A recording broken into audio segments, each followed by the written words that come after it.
Okay, there's one work group that is continuing to work, which I guess is what work groups do. But we're going to go ahead and get started, and they will join. We are going to close the meeting with a reflective discussion based on reflections from three eminent panelists, Leslie McIntosh, Doug Van Houweling, and Peter Emby from your right to left.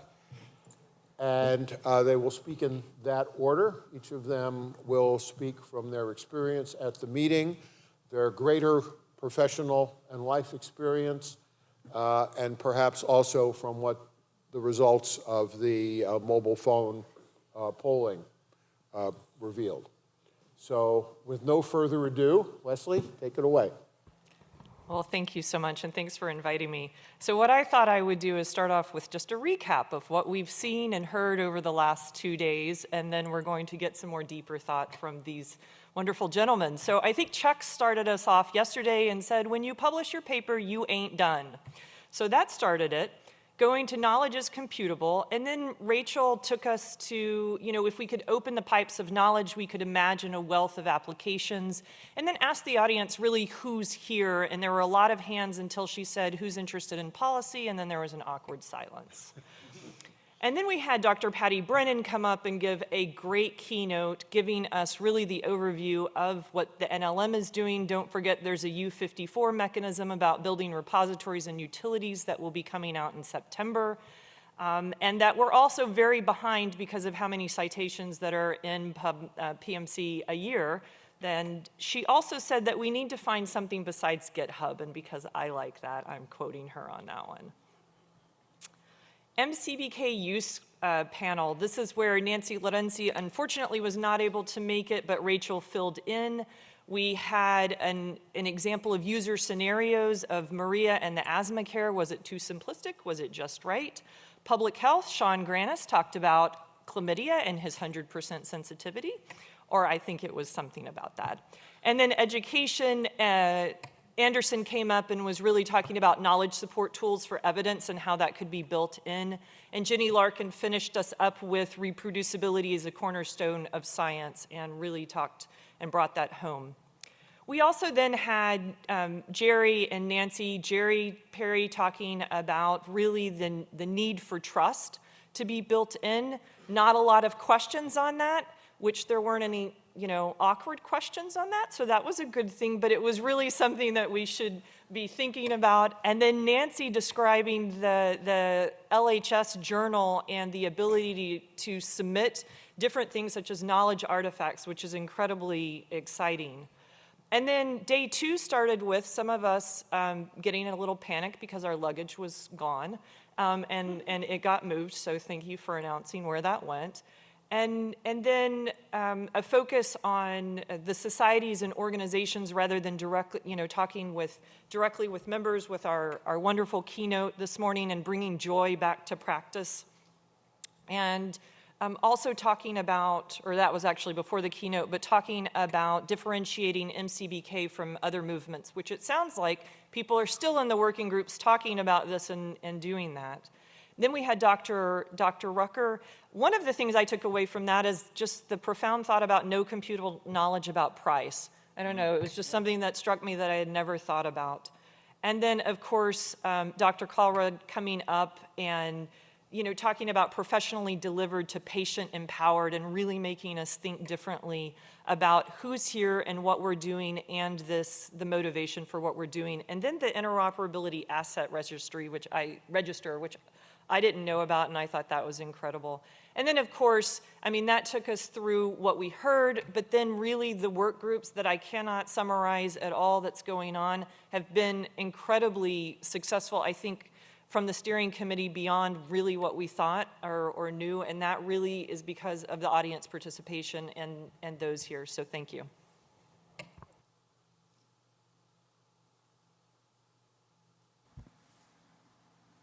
I think, as you just heard, this has been a great meeting. I think it illustrates what today is MCBK's greatest capability, and that's our ability to convene.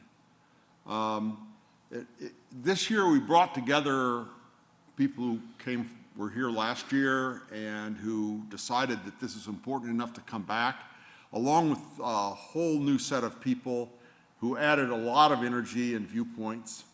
And it was evident in the working groups, in the demonstrations this year were so interesting and entirely new in their impact. And so what I'd like to do is reflect a little bit on the question for our future. How are we going to harness our shared expertise, this energy that we see here, our convening power to mobilize computable biomedical knowledge? We think this is important. We all have spent a couple of days of our life here, and probably more because of preparation and so on, because we think it's important. So where do we go from here? How do we build into the future? And I have some mainly questions about that. I think we need to broaden our resource base. And if we're going to do that, we need to build alliances. If we're going to build alliances, I think we have to become clear about our value proposition. What is it that we offer organizations, communities, with which we think it would be good to have an alliance? So think about our potential partners, other allied organizations, especially healthcare organizations, government agencies. Dare we think about the federal government as a potential partner? The research community. Just one of the things that came up in my working group is the tech transfer organizations at our universities. The research libraries, very well represented here. The IT industry, the application developers, the vendors in electronic health records, and on. Well, those are potential partners, but we also have a value proposition, we think, for society at large. We think that the work we're doing is terribly important for medical care providers. Notice the wordle, and patients, right? For public health and individual health. I mean, we spend so much time, because that's where the money is, thinking about care, but the real money is health and having less care. We need to think also, as we learned in our case studies, about applications in education and research. So what resources do we need if we're actually going to increase our impact? Funding? Well, perhaps. Expertise? Do we need more expertise than we currently have? And if so, from where? Influence. A lot of what we're about here is trying to change the world. If we're going to change the world in some kind of a fashion, then we need to be influential with people who would help. And I don't think we thought outside of the convening effort that we've undertaken about how we would accomplish that. And of course, what we don't want to do is create competition with potential allies. So we need to think about our niche. We need to think, what do we contribute and what's already being done that's relevant and appropriate and, frankly, we don't need to do? Is there a way that we can coordinate so that rather than having 20 different standards efforts underway, we can bring them together? Or if we can't do the standards thing, can we at least do the interoperation thing? and create an environment in which activities that are built on different standards interoperate freely with one another? Or is our niche, and these are not mutually exclusive, communication, trying to share from one part of our community with another part of the community so we begin to bring this community together with shared knowledge. We already feel that we don't communicate as well within our own organization between the work that our work groups are doing. So how are we going to think about communication? I've often said that people have a very hard time imagining the impact of a new technology until they can see it in action. So, do we need to sponsor demonstration applications? The work we had here, seeing the applications, how should we interact with the people who are doing applications development? And should we try to foster applications in critical areas which we think are necessary for the future of MCBK? Do we anticipate that we will be the organizational home for CBK? It's a big question. It's a big responsibility if we decided to take that on. Do we think, if so, that we need to provide infrastructure to support that? And what would that infrastructure be? And what part of that infrastructure would we need to sponsor and provide, and what part would be best done by others? And as I was indicating earlier, how do we promote this idea? How do we gain the political support that's going to be required so that it becomes a fact of our environment as opposed to a dream for our environment? And what resources will be required to do that? And not least, assuming we go down any of these paths, how should we govern ourselves? We're essentially ungoverned now. We're a volunteer organization. We need to remember, of course, that we're only 2 years old, and on the scale of organizational maturity, we're actually moving along relatively quickly. So I'm not complaining, but I'm just saying that at some point we need to start thinking about these issues. In the final analysis, the question I'm asking is, how should we scale the work that we're doing together? Well, I made the mistake of going last, so I'll do my best. But actually, the nice thing about following these excellent speakers is I don't have to repeat a lot of what they said. So I'm scrolling through my notes here, and I see quite a few of the points that have already been made, so I won't belabor them. I think I agree with absolutely everything that's been said, and it's been very well said.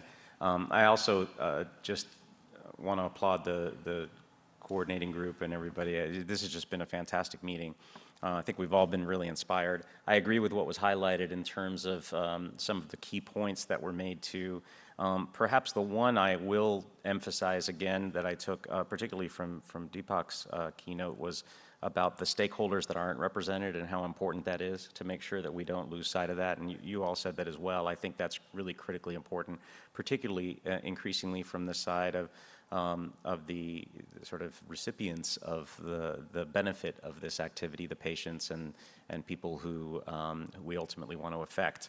So I think that just can't be overstated. I think the review of the feedback, and I think those are our initial slides here, so I'll just quickly, you've got them here, as they continue to come in, really dovetail perfectly with the comments that have already been made and the ones I was thinking about. A lot of the kinds of activities that you all have captured as well, I think, reinforce a lot of the summary, so I'll just leave it up here for you to take a look at. But as I glanced at them, and they continue to evolve, but as I glanced at them, these points you just made, Doug, about where do we fit and how do we align and what sorts of alliances should we be considering? How does this endeavor complement all the other activities that are going on? I'm the chairman of the board of the American Medical Informatics Association, AMIA. There's an organization that clearly a lot of you belong to, and that we probably do need to think about sort of how do we connect. I think that would be something I'd be happy to hear from all of you as well in terms of how we could facilitate more of that. I think there's so much work to be done here. This is an effort that I remain committed to because I think it actually is complementary and isn't otherwise being done by anyone else. So I think there's a great need for this, as reflected by all of you being here and all this great work that's been ongoing.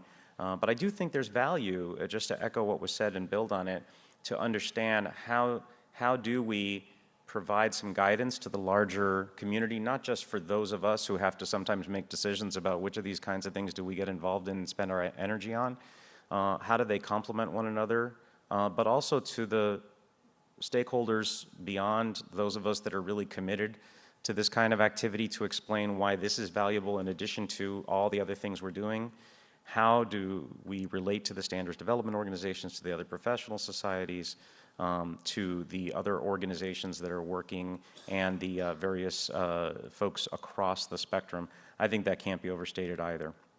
I had some additional thoughts too in terms of concepts that we've been discussing as our work has continued around the once you start to envision a world where you can achieve the kinds of things that we're working on here, it starts to beg all kinds of additional activities, and it just gets all of us thinking about new approaches for being able to generate evidence.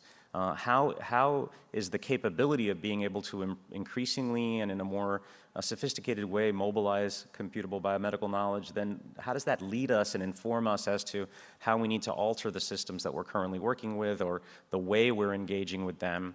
The ability to actually create an evidence-generating environment in addition to bringing evidence to practice is something that I think becomes more and more achievable and even required in order to be able to then track and monitor what the effect is of what we're doing.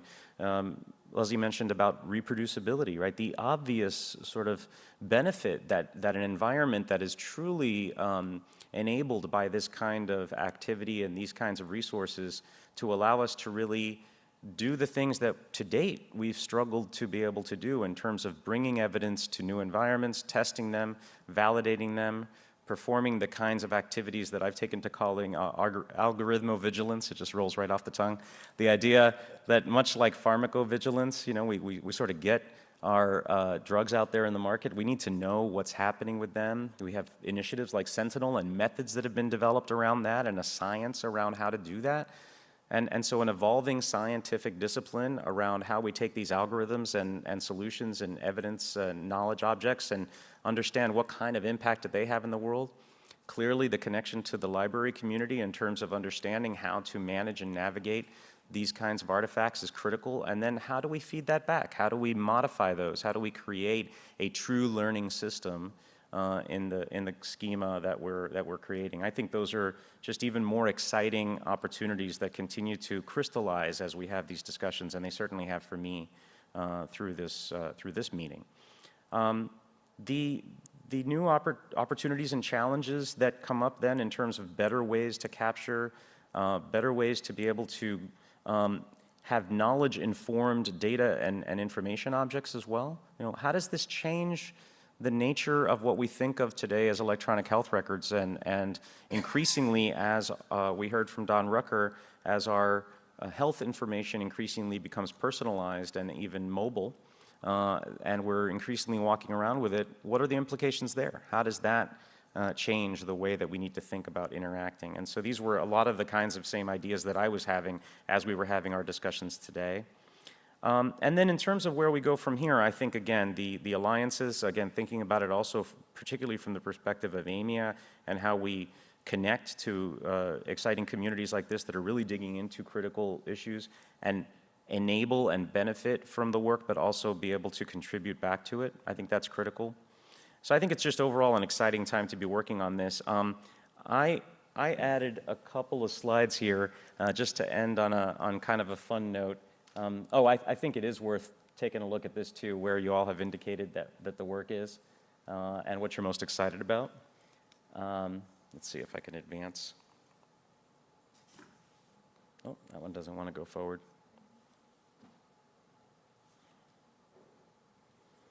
Got it there, I Pull think. those up. Oh, there it is. All right, go to the next one. So this is me. I wanted to end with this because it's fun. So this is, by the way, this is not, yeah, you're welcome. You're welcome. You can't unsee it.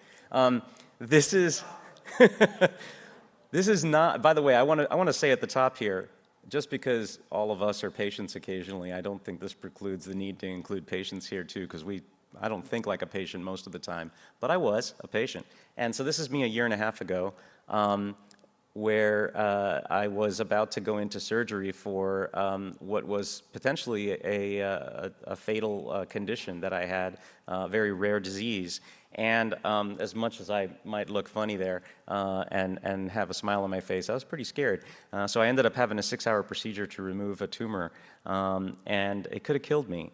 And what I want to mention in 4 slides is what I consider to be an even greater motivator than I had before in terms of needing to address these issues. So it started off just a few months before my operation, where I started to have these really, really severe paroxysms, horrible headaches, worst headache of my life, as well as other symptoms, and you can see them here, profuse sweating, pallor, palpitations, panic, anxiety, all of that, severe hypertension.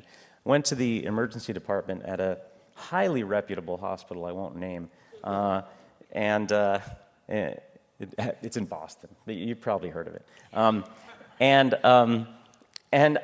They didn't make my diagnosis. I was there for 7.5 hours.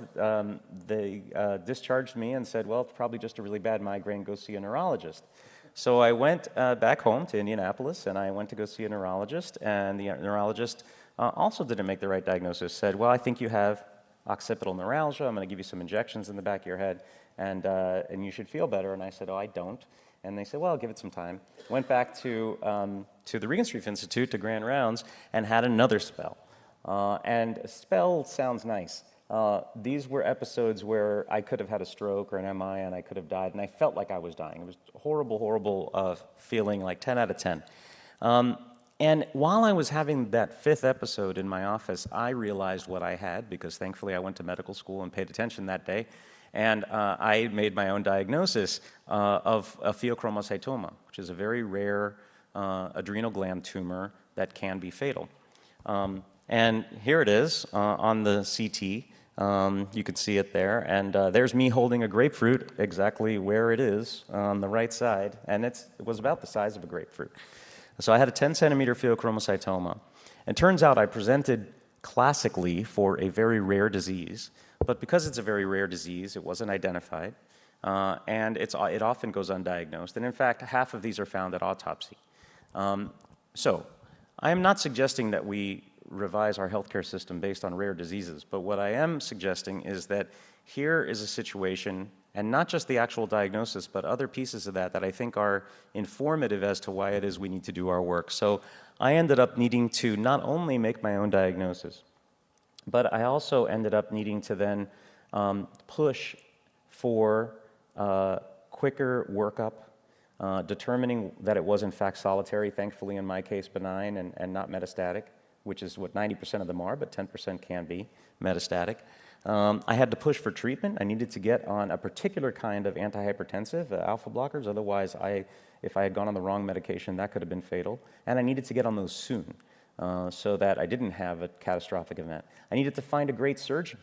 There's only 1,000 cases in the US per year, and if you don't go to someone who does a lot of these, you're probably not going to have a good outcome on the table, especially when you have one that's 10 centimeters and adhered to your inferior vena cava like mine was. So I needed to find a really experienced surgeon. And I needed to accelerate my pre-treatment so that I could actually have that operation quickly. All of those things I was able to do because of who I am, not because of the healthcare system. So because of who I am and who I know and my connections, I was able to, and my knowledge, I was able to get a diagnosis, get accelerated care, get a great surgeon, have an excellent outcome, and be standing here with you today a year and a half later talking about this as a fun anecdote that informs why it is we need to do this. But the truth of the matter is, if I wasn't who I am, I'm not sure I'd be sitting here today. And that's wrong. That doesn't have to be the case. And it turns out a lot of the work that our community has done and is in the process of doing could have helped if only it were deployed and implemented and used in a way that brought the right knowledge to the right person at the right time to make that decision. And a lot of the kinds of things that I needed and other people need in our healthcare system can and should be facilitated by the kinds of systems that we're working on. So my main point being, this is not just a fun theoretical exercise. There are people that are being harmed today, that are dying, and they don't need to. And everybody should be able to get the kind of care that I got, because every single step along the way where I facilitated my care absolutely could have been enabled and facilitated by having the kinds of mature systems that we are working to develop. So I just wanted to drive that point home. Oh, wait, there's more. There's a tumor selfie, sorry for everybody who had lunch. So yeah, these were the last points I was just making to you now. It didn't have to be this way, but I am very grateful to be here. So that is my last slide. Thank you.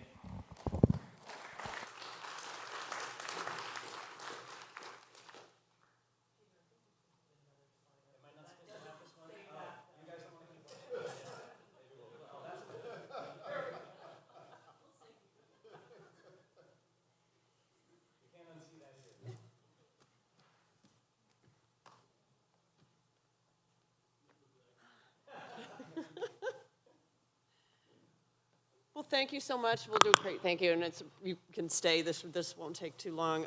This has been a really exciting meeting and great discussion and great turnout and people well represented. So we want to thank those that really made this possible. First, the National Library of Medicine and the NIH Nature Center staff. This was a great venue, much better than last year in terms of our ability to communicate and work together, so we appreciate that. Although we were grateful for the venue last year. Yes, this doesn't detract from our appreciation last year, but this was great. And the food and all the arrangements were absolutely terrific. And for that, we want to thank the University of Michigan support team, who's listed here, who has just taken care of every detail for the last several months, and it's really just culminated in this great day. So I want to thank that group.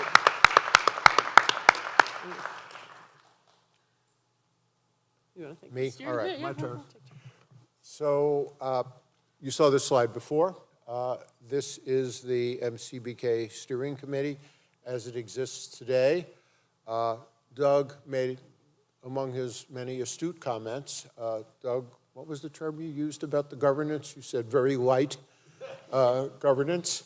Well, this is the group that is currently providing the light governance, and we are very grateful to them. Yeah, and we'll highlight some are the chairs of our working groups, which Right. are also really putting in a great deal of work here. Right. So what governance we need going forward beyond this is obviously one of the topics that this group will be considering, along with others, as we go forward. So we want to thank the members of the steering committee, and certainly including the working group co-chairs.